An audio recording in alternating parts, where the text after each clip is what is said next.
bung. Đây sò mía. Sò mía. Đây là sò lụa. Sò lụa. Đây là nghêu. Nghêu đây là nghêu tự nhiên này. Nghêu tự nhiên. Nghêu tự nhiên nó khác với nghêu to này như thế nào? Đây. Nghêu đây là nó cũng là tự nhiên nhưng mà cái con đây là tự nhiên ở đây. Nghêu ở vùng Phú Yên này đúng không Huyền? Con nghêu đây là nghêu đầm. Nghêu đầm. Nghêu đầm này là ngon nhất. Sò mai. Đủ thứ ăn được. Chỗ nào được Huyền, chỗ nào view đẹp? Sảnh cua Huỳnh Đế.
Nghêu hồi nãy ở đây.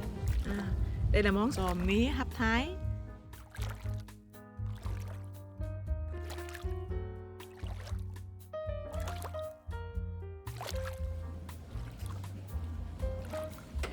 Wow. Mình ấy là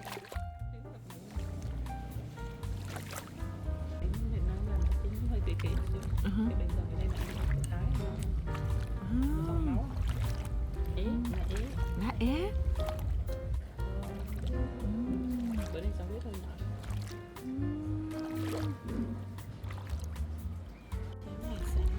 Cháo hải sản.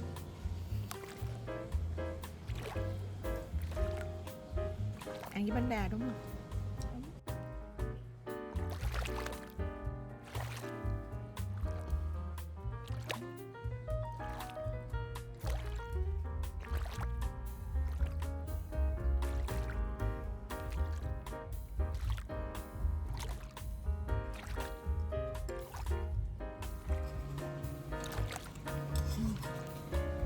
Xà lông nướng mỡ hành. Không biết màu lông không?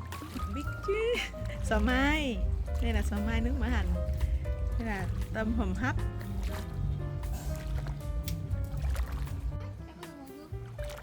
Hủ gươm là gần chỗ Ken Tràng Tiền đúng không? Thủ đô rồi.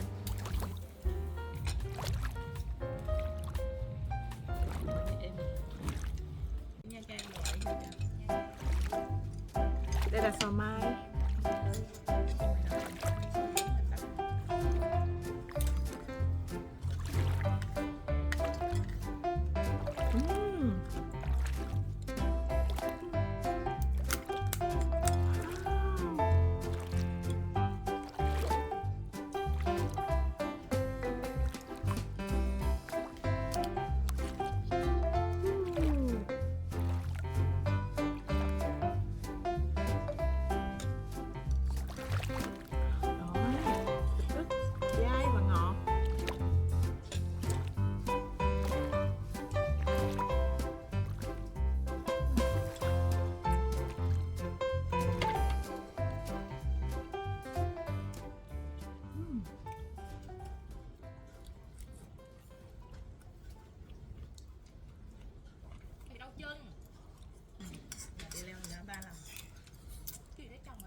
Là cái gì? biệt thơm ngon đây. Kẹo chỉ đặc biệt thơm ngon đây. Kẹo chỉ đặc biệt thơm ngon đây. Kẹo chỉ đặc biệt thơm ngon đây. Kẹo chỉ đặc biệt thơm ngon đây. Kẹo chỉ đặc biệt thơm ngon đây. Kẹo chỉ đặc biệt thơm ngon đây. Kẹo chỉ đặc biệt thơm ngon đây. Kẹo chỉ đặc biệt thơm ngon đây. Kẹo chỉ đặc biệt thơm ngon đây. Kẹo chỉ đặc biệt thơm ngon đây. Yeah. Làm em. Yeah. Kẹo chỉ. Kẹo chỉ Quên nữa chụp. thơm ngon đây. Diễm thì ta xin cái bánh. Kẹo chỉ đặc biệt thơm ngon đây. Kẹo chỉ đặc biệt thơm ngon đây.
Cảm giác như đang ăn một cái túi nước giòn nữa.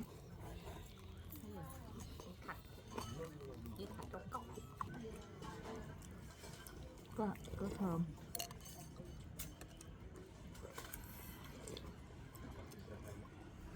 Cà chua.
Cá giò ngọt, thơm mùi tiêu.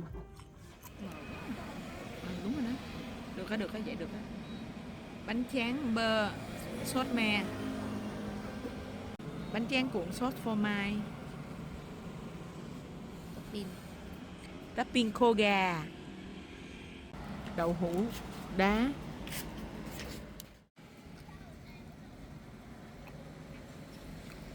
Ở đây má còn muốn món gì đến mai hai mình ăn vậy?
Thì nó sẽ tốn nửa tiếng, chứ không thực chất đi chưa tới nửa tiếng đâu.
Ghé bình thường kìa. Chồng em đã thích xem mấy cái này lắm.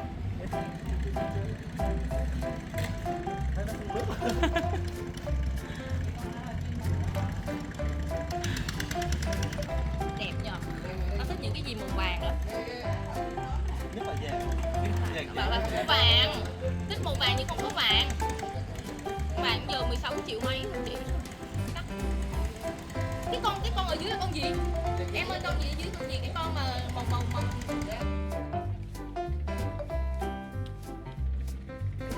người tí ở bên góc đây này.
Huyền lên đi Huyền, Huyền đứng rồi chứ.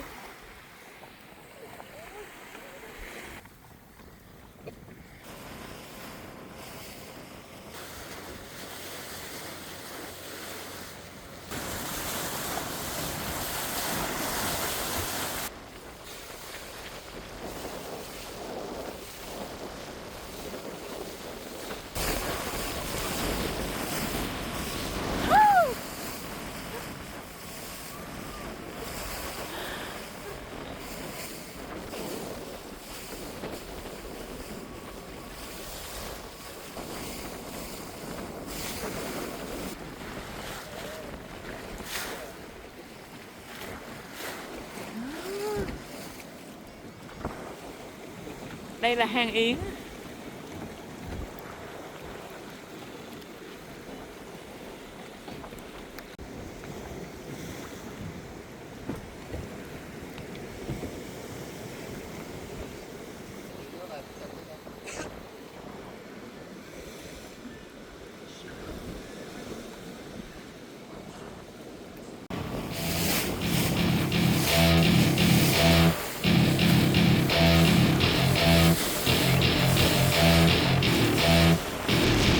Welcome to my party, we're just getting started. A life is a dream or a nightmare scarring. Hand me a drink cause I think I'm going all in. Get me a shrink who can catch me when I'm falling. Cover up my scars, flip the handlebars. Crashing in my car, wake up in a bar. I'll be a superstar, just on my avatar. This world is so bizarre, empty out the reservoir.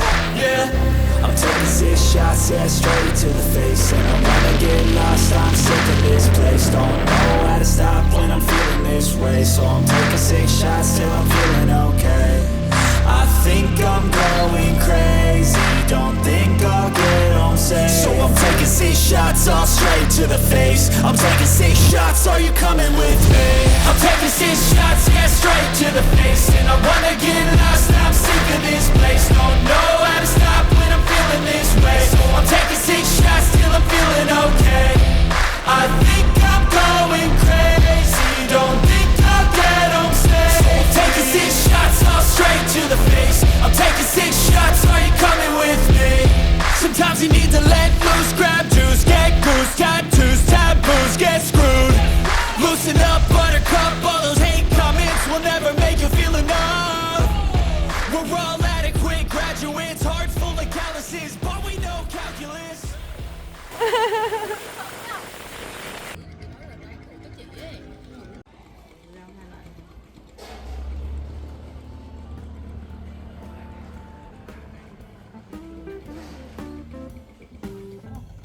Đây chị ơi, đá không? Đá không?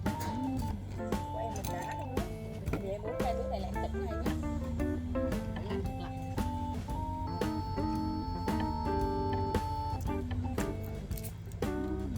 Ơi, ngon nè.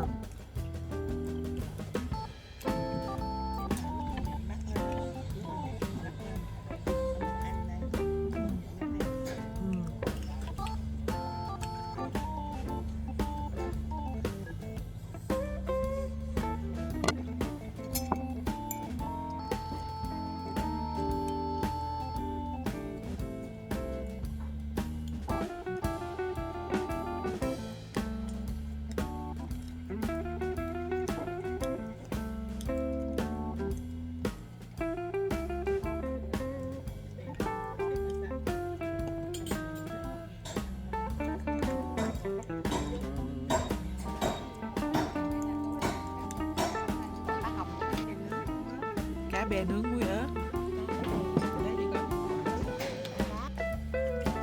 Giờ xíu muối ngoài thôi.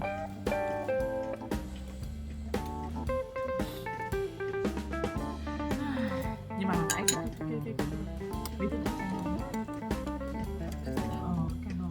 Thích quá à. Không được cái biển đẹp nữa. Trải nghiệm.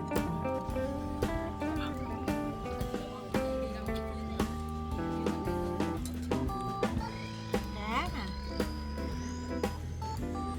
Bánh tráng được gói trong rau thơm.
xe bún.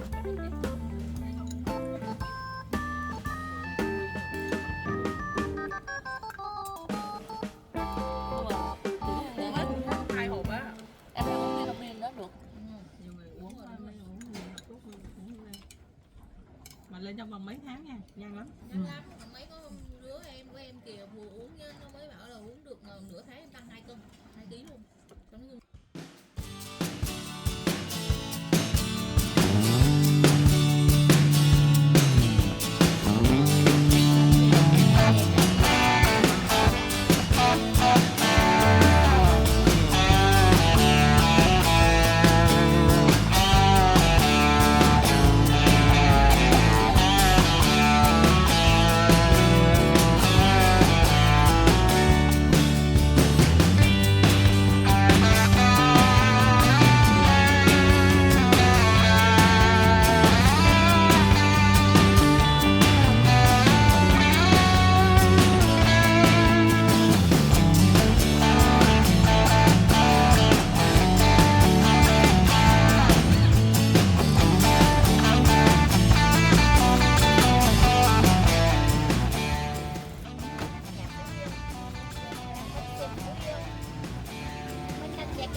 Bánh canh hẹ đúng không?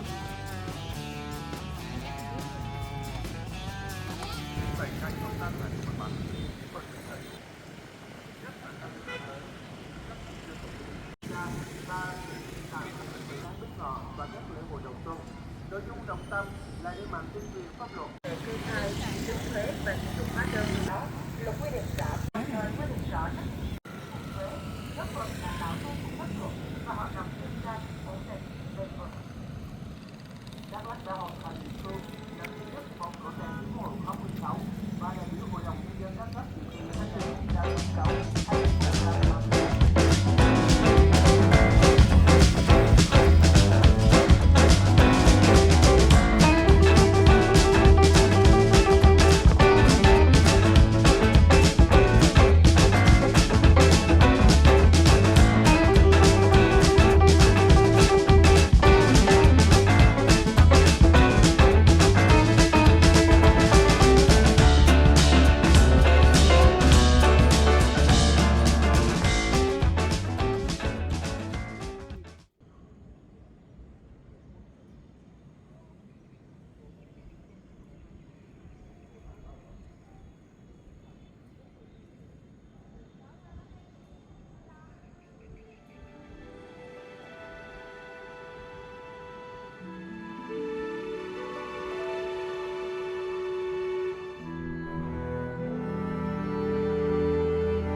Mà mấy thứ em thích lắm. Nồi nước không?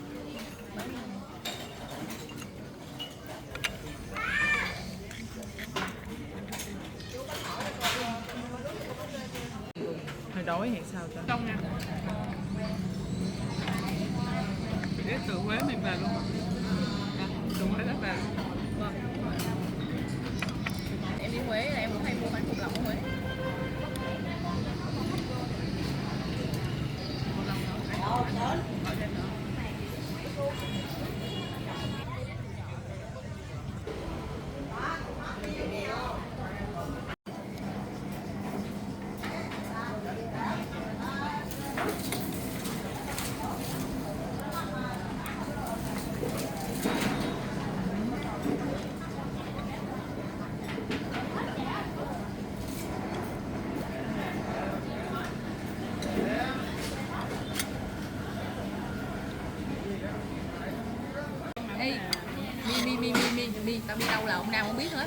nói là sống vậy mà chụp phải làm gì? Họ vừa xây ở trên đó xong.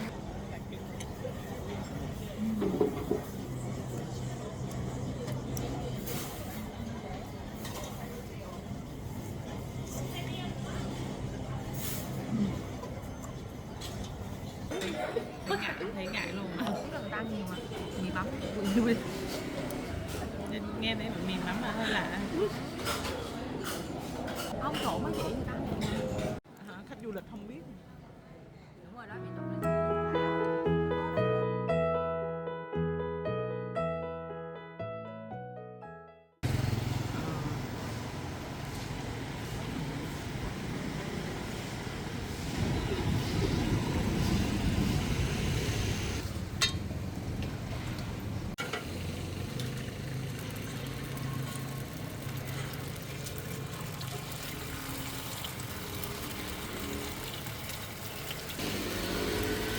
Con mông với bộ con đó là con mông.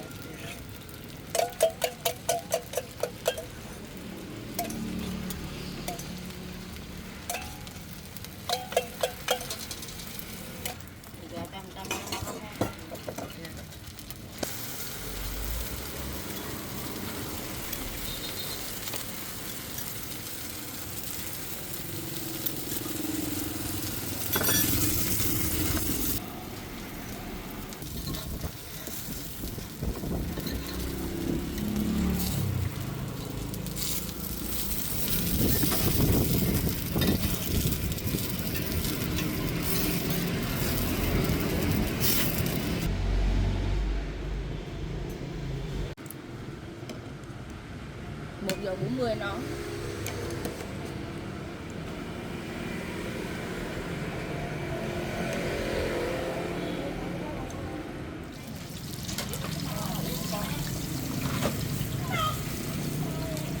Hốt đầu một cà rốt nha. Đúng không?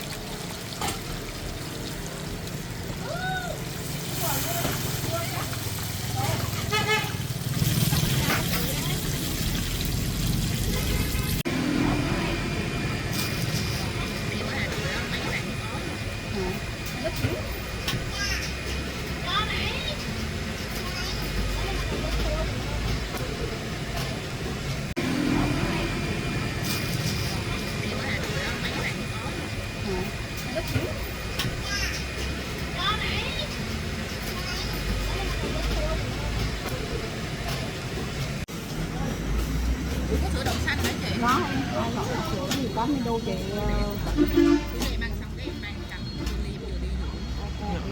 Nhỏ này. Em ăn